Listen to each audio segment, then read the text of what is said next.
Wicked. The novel with very graphic and very disturbing images and themes, and has an ending that had almost everyone that we know die in the end, even the Wicked, which was not safe from death when she was accidentally killed by Dorothy, that was thankfully adapted into a Broadway musical and then was eventually adapted into a two-part movie franchise starring the very first Black actress to be in this role on screen, Cynthia Erivo as the Wicked Witch of the West herself, Elphaba Throp and Desap. I mean Ariana Grande as Glinda Upland/Glinda the Good Witch. Oh, sorry. I was meant to intentionally make that joke, considering that for those of you who are fans of Winx Club would, or didn't really know that at the time before she ultimately got to play Glinda in the Wicked movies, Ariana Grande was actually the voice behind Desapro for the Nickelodeon, or the Nick dub of Winx Club, voicing her in a TV special based on the very first season of the show, Season 3. And making her very last appearance as Desapro in Season 5 before getting recasted with different voice actresses, when Desapro once again comes back in Season 6 and in Season 8, and this is very ironic considering that this is the second role that Ariana was in after Winx Club, where the man who happens to be a prince, Sky and Fiero, that she was supposed to be engaged to marry ended up choosing to be with the main character, Bloom and Elphaba, and always had feelings for her and not the other woman, Desapro and Glinda, who always makes things all about herself and only loving the idea of him and not loving him as a person, treating him like an object rather than a person. So, enough talk about Winx Club, and let's talk about the characters in this franchise we all know and listen to the songs either from the musical or the movies or both on repeat now, like Defying Gravity, Popular, Dancing Through Life, As Long as Your Mind, No Good Deed. We all know about every single song that was in the soundtrack because they're so iconic to become actual unforgettable masterpieces. Hey guys, Talis here, and welcome back to my channel. Since I had started making my own ranking videos starting with my favorite movies in 2025 back in December, ranking the actresses who played a familiar female character from a familiar popular fighting game franchise back in May, and now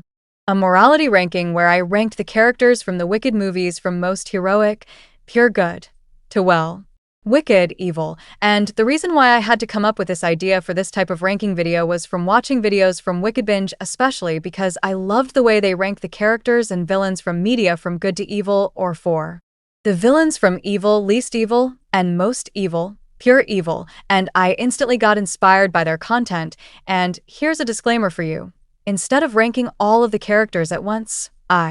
I'll actually be instead ranking the characters from this franchise who played important roles in the story of both movies. Background characters like Averick and Melina Throp, who only ever appeared once in a flashback during No One Mourns the Wicked, will not be included here, even though she played a role in her oldest daughter's trauma and getting blamed for Nessa's birth, into three very important sections: the most heroic and pure good, since this is only one section, the moral gray area, and finally, most evil/wicked, pure evil. With the disclaimer out of the way, let's defy gravity with this ranking, shall we? This is the most heroic, pure good section. These 5 characters are the most heroic and the pure good. The gold medal for most heroic goes to none other than the movie's titular Wicked Witch of the West and the main protagonist herself, Elphaba Throp. Well, it feels wicked in a good way to give her the bronze or silver medals. And she'll probably think that she does not deserve to have the gold medal because of her heroism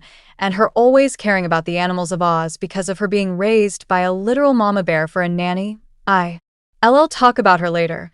after even she has been throughout her entire life despite being a literal fugitive in the second movie. She's still a good and misunderstood heroic figure trying to help the animals while also avoiding getting captured by either the Flying Monkeys or the Gale Force, who also happens to be led by her university crush, Fiero, who is only captain of the Gale Force to find and keep her alive and safe from the rest of Oz now that they're turned against her. And that's unfortunately until she eventually embraced being the Wicked Witch that everyone thinks that she was doing no good deed, thinking that Fiero is dead and her spell failed to save him, but, spoiler alert. But in actuality, the spell actually worked on saving him, and he became the Scarecrow, and is still alive. I mean, if weren't for Elphaba casting that spell to save him, he would have died, but at least she's happy at the end, choosing love over continuing to fight in a war that she'll never even win by herself, and everyone would not listen to her because of the propaganda. Following the Wicked, which our sliver medalist of most heroic goes to the former Winky Prince of Winky Country, the treasonous captain of the Gale Force, and the brainless but wise Scarecrow himself.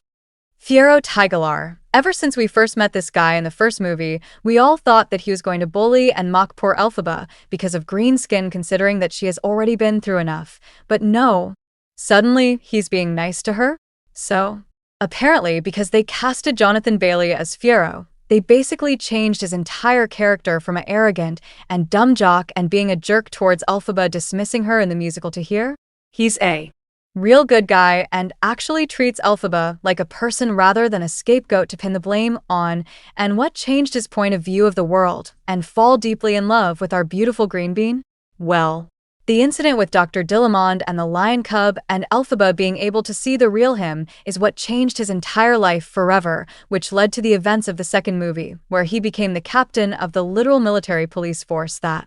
wants the one person that he loves dead and captured, to find her, to keep her alive and safe from behind the scenes, and eventually he did, after Elphaba literally caused an animal stampede on his and Glinda's wedding right as he was about to marry her. He went to go find Elphaba, and while also actually committed treason, literally threatened the life of the wizard, and demanded him to get in a cage to ensure her survival, since he never lost his love for her and chose to leave with her on his own free will on the night of his own wedding. But he sacrificed everything to keep Elphaba safe, and even his own humanity, for her safety, not caring about his own safety, putting her first over himself. Well,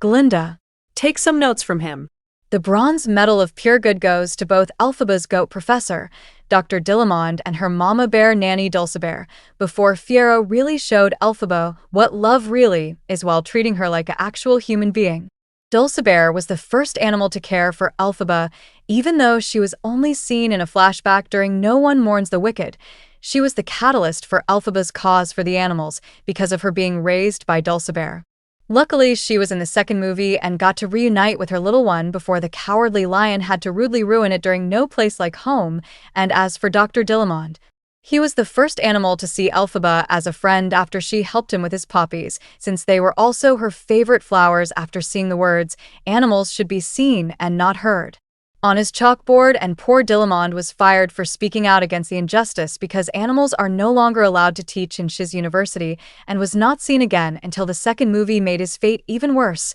when Elphaba encountered him locked up with the rest of the animals and was unable to speak, but at least he got his job back in the end. Rounding up the pure good section goes our Chistry and the Flying Monkeys. I had to rank all of them as a collective and not as separate characters. When we first met Chistry, he likes Elphaba and respected her before the wizard, and Madame Morrible tricked her into using the Grimiri on them to create spies for them, and they spent the first half of the second movie trying to capture Elphaba, but that is until they were eavesdropping on her conversation with the animals about her being tricked into giving them wings to fly. But luckily Elphaba freed them from their service to the wizard, and how did they repay her kindness to them? By forever being loyal to her and helping anyone who is connected to her, like Fiyero. When Elphaba was in danger, and Glinda at the end of the movie as she overthrows the wizard and gets Madame Horrible arrested for killing Nessarose, and that's what she deserves more than death. So with the most heroic, pure good section out of the